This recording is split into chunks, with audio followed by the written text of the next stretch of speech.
안녕하세요. 오렌지 3를 통해 Live One Out Cross Validation 하는 방법에 대해서 알아보도록 하겠습니다.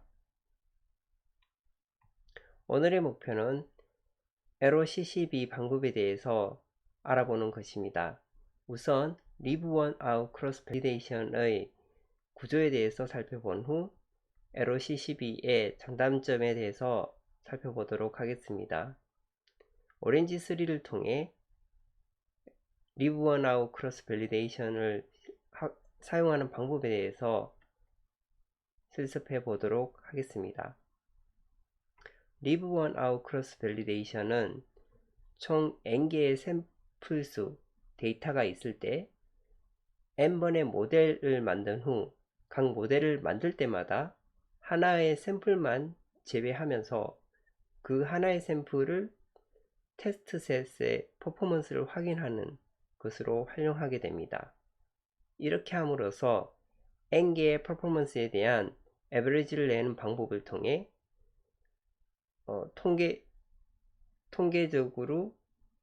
통계적인 퍼포먼스를 낼 수 있습니다. 그림으로 살펴보면 아래와 같은데요. 1부터 n까지는 데이터의 개수입니다.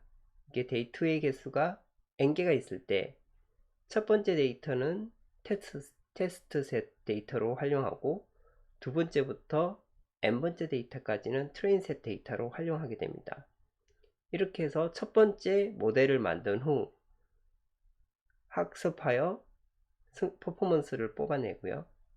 그리고 두 번째는 두 번째 데이터에 대해서 테스트셋으로 활용하고 나머지 데이터에 대해서는 트레인 데이터로 활용하여 퍼포먼스를 뽑아냅니다.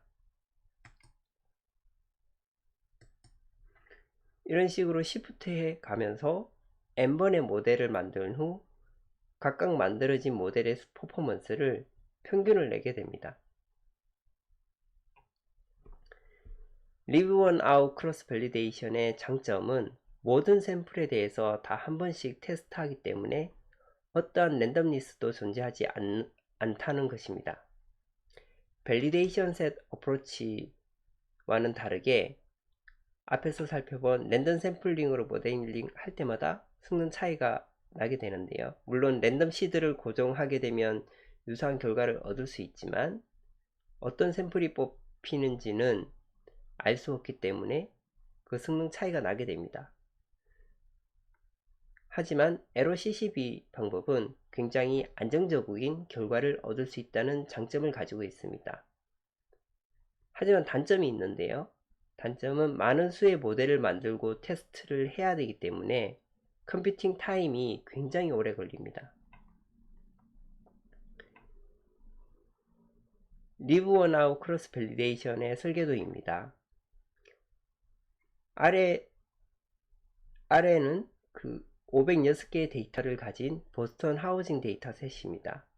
506개의 데이터 중에서 505개의 데이터로 에이다부스트로 트레인 학습을 한 후 한 개의 테스트 데이터로 이게 505개로 모델을 만들고 한 개의 테스트 데이터로 테스트 스코어를 계산하게 되겠습니다.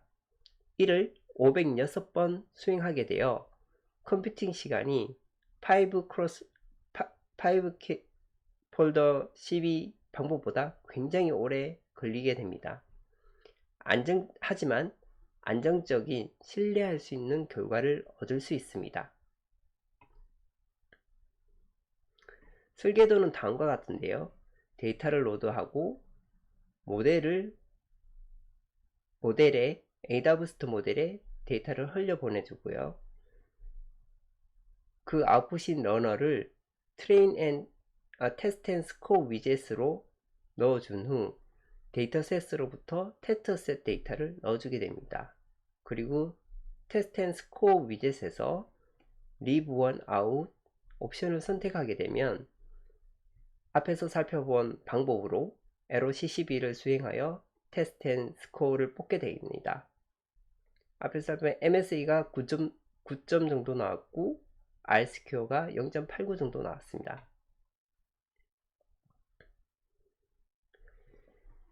파이폴더 CB와 LOCCB의 트레인 테스트 타임을 비교해 보도록 하겠습니다. 파이폴더 CB의 트레인 테스트 타임은 왼쪽에 캡처되어 있는데, 왼쪽에 보면 트레인 시간이 0.6초, 테스트 시간이 0.02초 정도로 굉장히 빠르게 수행되었습니다. 하지만 동일 데이터셋에서 LOCCB로 하였을 땐 트레인과 테스트 시간이 84.72초로 거의 150배 가까운 130배 이상의 프로세싱 타임이 소요됨을 확인할 수 있습니다. 네, 실습을 통해서 live1 out cross validation을 알아보도록 하겠습니다.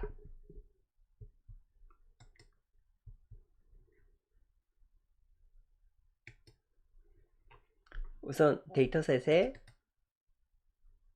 보스턴 하우징 데이터를 로드해 주시고요. 우리가 베이스 모델로 보고 있는 에이다부스트 모델에 데이터를 흘려주도록 하겠습니다. 그리고 이밸류에이션을 위해서 테스트 앤 스코어 위젯을 로드하도록 하겠습니다.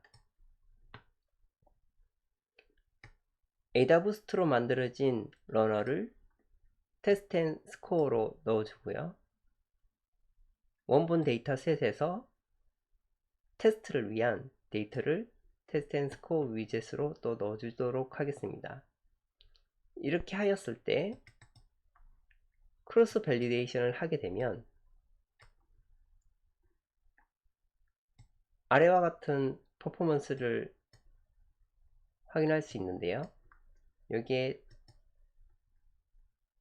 트레인 타임과 테스트 타임을 추가해서 시간이 얼마 정도 걸렸는지 살펴보도록 하겠습니다. 2.2초 정도 걸렸습니다. 하지만 파이폴더 크로스 밸리데이션에서는 2.2초 걸렸지만 live1 out을 선택해 보도록 하겠습니다. LOCB 방법으로 학습을 하였을 때는 진행 프로그레스가 보이게 되는데요. 현재 3%, 4% 정도 진행되었습니다.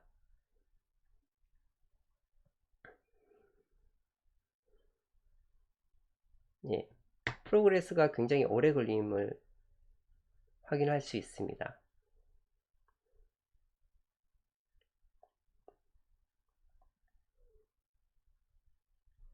이는 506개 데이터셋을 학습하기 위해 506개의 모델을 만들어서 테스트를 수행하기 때문에 이렇게 오래 걸리기도 하고, 트레인셋의 데이터가 매번 학습할 때마다 505개의 데이터가 들어가게 됩니다. 그러므로 많은 데이터셋을 학습해야 되기 때문에 5CB 대비 많은 데이터를 학습해야 하기 때문에 학습 시간에도 그만큼 오래 걸리게 됩니다.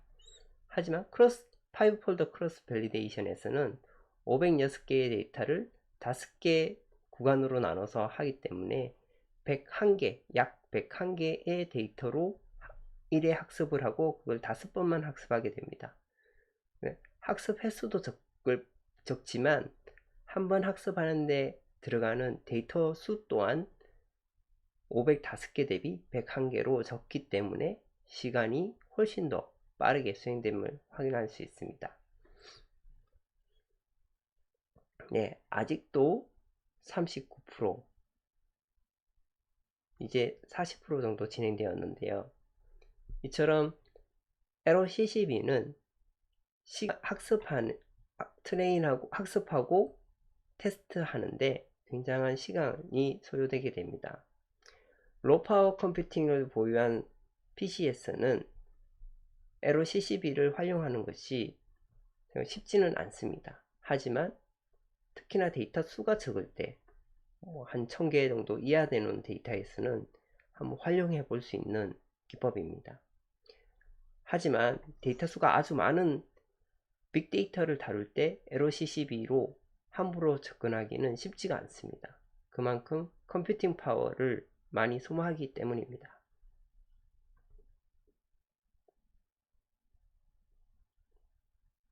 네, 현재 한 60% 정도 진행되었는데요. 잠깐 기다려 보도록 하겠습니다.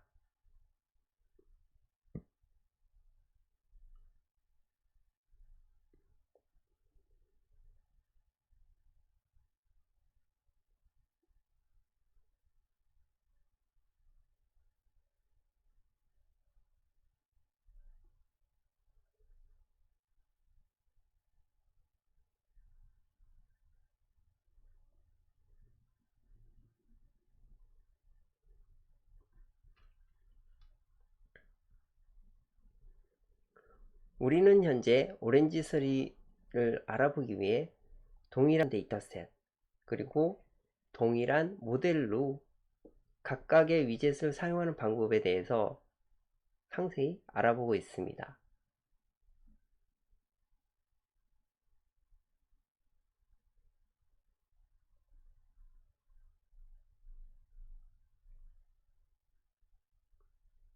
네, 현재 83%가 진행되었습니다.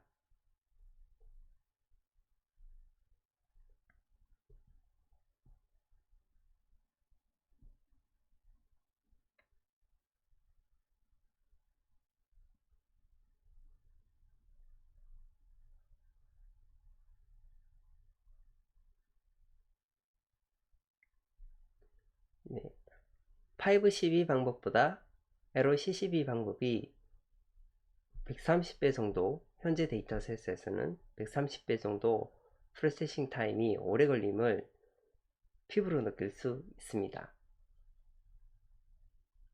예, 이제 거의 다 끝나가는데요. 네, 끝났습니다. 시간이 270여 초 정도 걸렸음을 확인할 수 있습니다. 그리고 각각의 성능은 MSE 9, R스퀘어는 0.89 정도로 나오게 되었습니다. 512보다 더 신뢰할 수 있는 성능이라 볼 수 있습니다.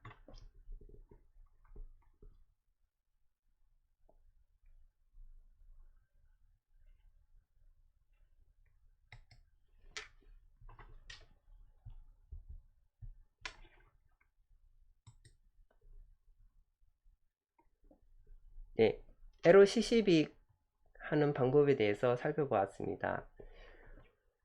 또한 LOCCB의 장점과 단점에 대해서 살펴보았습니다. LOCCB의 단점은 프로세싱 타임이 굉장히 오래 걸리지만 신뢰할 수 있는 퍼포먼스를 얻을 수 있다는 것입니다. 네, 감사합니다.